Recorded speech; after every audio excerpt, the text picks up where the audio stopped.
Hello, lovely lot, welcome back to the Max Goodwin YouTube channel and another episode of the Euro reaction where we take a look at the big games going through Euro 2021. As you can probably tell by the thumbnail and the title of this video, we're going to be talking about the incredible performance just put in by England against Germany in the round of 16 of Euro 2020. Got to say, probably one of the best England performances I've seen in a very long time. Defensively, England were very solid.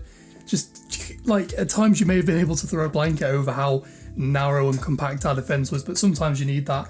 I think Germany pressed really aggressively in the first half, especially in that first sort of opening 10-15 minutes. However, England were able to come back on the counter punch, scoring 2 goals in the second half thanks to Raheem and Harry Kane, putting us 2-0 ahead and giving us a ticket to Rome on Saturday, where we're going to be taking on either Spain or Ukraine in the quarterfinals. A very interesting tie that, by the way. I'm very interested to see who we end up taking on. Before we get into the analysis of this video though, please don't forget to drop a like down below and subscribe to the channel, turning on notifications so you don't miss a single video. The content's done extremely well recently. We recently surpassed 100 subscribers, so if you want to follow the channel in my journey through Euro 2021, that's the word I'm looking for, Euro 2021, dropping a like down below and subscribing will help the algorithm to keep it in your recommended feed. Let's get into the video then and have a little chat about the goings on in England versus Germany. So yes, I mentioned in the intro there that it took about 10-15 minutes for England to get into the groove of the game. I think overall Germany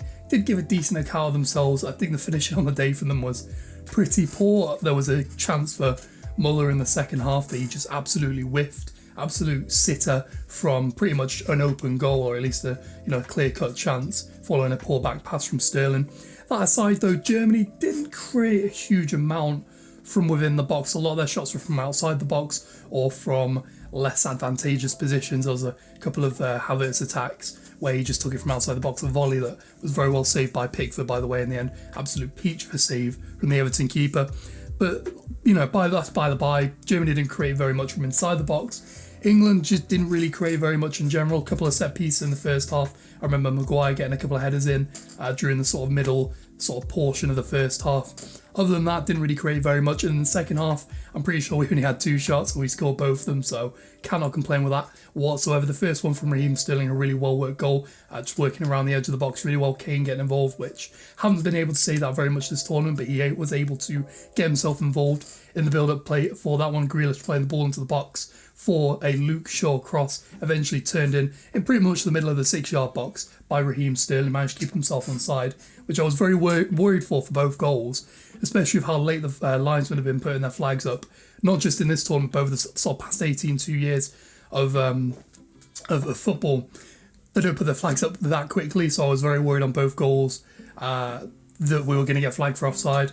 But on both occasions, thankfully, it went our way. The second goal, a pretty good one from Harry Kane, to be fair, a very well-worked move coming up the pitch. Grealish threw the ball into the box eventually, and a nice little finish from Harry Kane, which I think he's had a lot of slack coming to him, or flack, I guess, for how his tournament's gone so far. Probably rightly so. He's definitely not looked at it for the majority of his appearances in the tournament. Today, though, I do think he looked a little bit better. Still a little bit isolated, but did take the opportunity to drop deep, particularly when Kroos and Goretzka pressed up a little bit and he could drop into the space between the back line and the midfield sort of pair of Goretzka and Kroos, and Kimmich was sort of bombing forward on the right hand side and not tucking in. You could see him sort of dropping into those pockets, and particularly in the second half, looking to be a bit of a point man.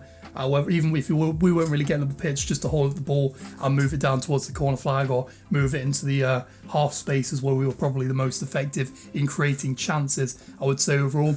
I think I was disappointed with the pressing initially. I think it took us a while to sort of get into the rhythm of the press that we were looking for, but I think eventually it did sort of settle for us a little bit. Still a bit trepid, for me there's still a few trepidations about Phillips and Rice in the midfield too. I still worry that it's a little easy sometimes to get through. It's a good thing the back line on the day, Maguire, Stones and Walker had an absolute pearler of a game between them. Really good performance from the back three. Both Shaw and Trippier on the wing backs as well. Shaw, commentators kept slagging off Shaw in the first half for being a bit out of position, but I actually think he had a really good game. He could just turn on the afterburners, and those sort of late runs arriving to put a ball into the box on a couple of occasions worked really well, of course, getting the assist for Raheem Sterling's goal in the second half. Just a really good, competent performance from the wing-backs, pressing up high and pinning Gosens and Kimmich back when they could, and defending them both really well on the other foot as well when Germany came onto the attack.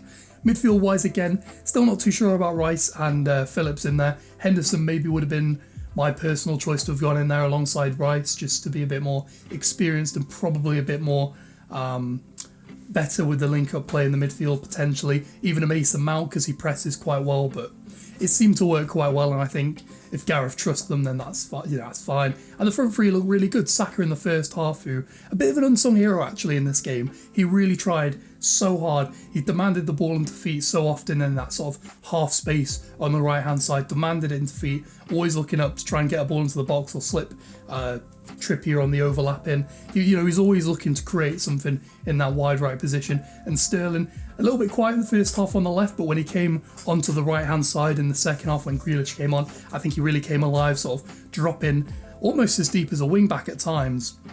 There were moments where he was sort of interchanging with Trippier as they would go back and forth, and he would pick the ball up in sort of deeper positions, driving at the defence and looking to sort of ping the ball off of Kane or try and get Grealish or maybe someone like Phillips or Shaw on the other side into the game. But my man of the match personally on the day was Sterling, by the way. Just I think his impact on the game and his movement and his quick thinking and the runs as well. I've always thought Raheem Sterling's runs were exceptional. I'm a big fan of the one he does across the box when the ball's on the opposite side. I'm a big fan of when he receives the ball, like he did a lot on this game, on the right hand side, driving inside. I think he's really good at doing that. Kane, bit slow, bit sluggish, did come into the game though quite well. There were a couple of moments when we were 2-0 up and 1-0 up where he picked the ball up in a couple of decent positions, brought it forward and made up some good distance, but maybe didn't pick the right pass, which you can't really be that annoyed at considering we were leading the game at that point, and it didn't ever really look like Germany were going to be that dangerous on the attack other than that Muller chance pretty late in the second half. And Jack Grealish coming on in the second half, I think, really transformed the game. I think he's demanding the ball into feet, much like Saka, but doing it on the other side, wanting the ball into feet on a pretty consistent basis, always looking for that pass either from Shaw on the overlap, which obviously led to the goal, the first goal, or looking to do these sort of little 1-2s like he did for the goal with Kane, where he sort of drifted into that wide left space to put a ball into the box. And overall, just a very decent performance from England. Didn't set the world alight. I don't think it was a very good performance. One of the better performances I've seen from England in a very long time. Very rarely do you watch England and sort of think that they've been really solid. And that's what we were. I think we were really solid. Not spectacular, but very solid. And I think definitely something to build on.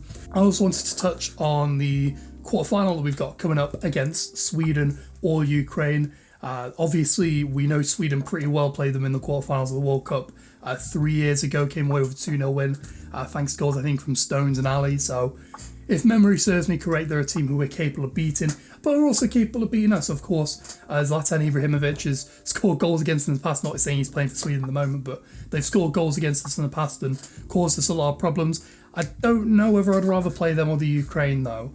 That's an interesting one, I think. When you look at like Malinovsky and Zinchenko for Ukraine, and then you've got Sweden, Forsberg, Isaac, and Lindelof obviously in defence as well. I think a very interesting clash of styles. I think it'd be interesting to play Ukraine. We've played Sweden a couple of times recently. I would, for the sake of a bit of variety, I would like to see us play Ukraine, simply to see players like Malinovsky really sort of get a chance to come into the game. Yarmolenko as well, who's had a pretty decent tournament so far. So I would say I'd rather play Ukraine more for the sense of variety and for seeing other players. But honestly, like, the route to England's final at Wembley is very interesting. Sweden or Ukraine in the quarterfinals, and then a semi-final of either Czech Republic or Denmark. Very interesting route to the final. I think as well, it's a real chance to address some of the problems we've had over the last few years since the World Cup. Obviously, we've lost to Denmark in the last sort of year or so. We've lost to Czech Republic in qualifying for this tournament, despite winning our group stage game against them a couple of weeks ago. So I think it would be quite interesting to see a semi-final against either Denmark or Czech Republic. Two teams, by the way, who absolutely should not be counted out of potentially even making the final. Patrick Schick in the form of his life for the Czech Republic, Tomáš Souček and Vladimír Koufal as well, having absolute blinders of a tournament. And to be fair, Denmark, despite the absolute travesty that was their first game against Finland, have bounced back and look like such a combative, creative, attacking team. Damsgaard's had a fantastic tournament, really impressive Højbjerg, not just defensively, which is where we usually see him playing for Tottenham, but going forward on the attack, playing passes through the lines. Really impressed with Højbjerg in the midfield as well. Yusuf Poulsen's had a decent sort of finals as well, although has missed some sitters. I just think we've, as England, have got a pretty decent run to the final. Obviously Ukraine or Sweden, and then Denmark or Czech Republic in the semi-final should we beat Ukraine or Sweden in the next round. And obviously, other than that Rome game in the quarterfinals, all our games being played at Wembley as well. So I'm interested to see how it goes. Let me know, though, if you watched the game, how you think England got on in their game against Germany. I would rate it maybe like a 7 out of 10, a 7.5 out of 10. Nothing spectacular, but there were some real decent moments of magic from individual players within the team. Like always, let me know in the comments down below what you thought and who would start for you against Sweden or Ukraine on Saturday in the quarterfinals. That pretty much wraps up from me, though. A little quick video just to sort of give my thoughts on Euro 2020, specifically England's run. Still going, still yet to concede a goal. Pretty impressive. 4 goals in 4 games isn't exactly ideal, but 0 goals conceded is pretty decent, to be fair. Pickford, masterclass in goal today. As always, if you enjoyed the video, please don't forget to drop a like down below, subscribe to the channel, turn on notifications, all that good stuff. Follow me on social media as well, and I will catch you later.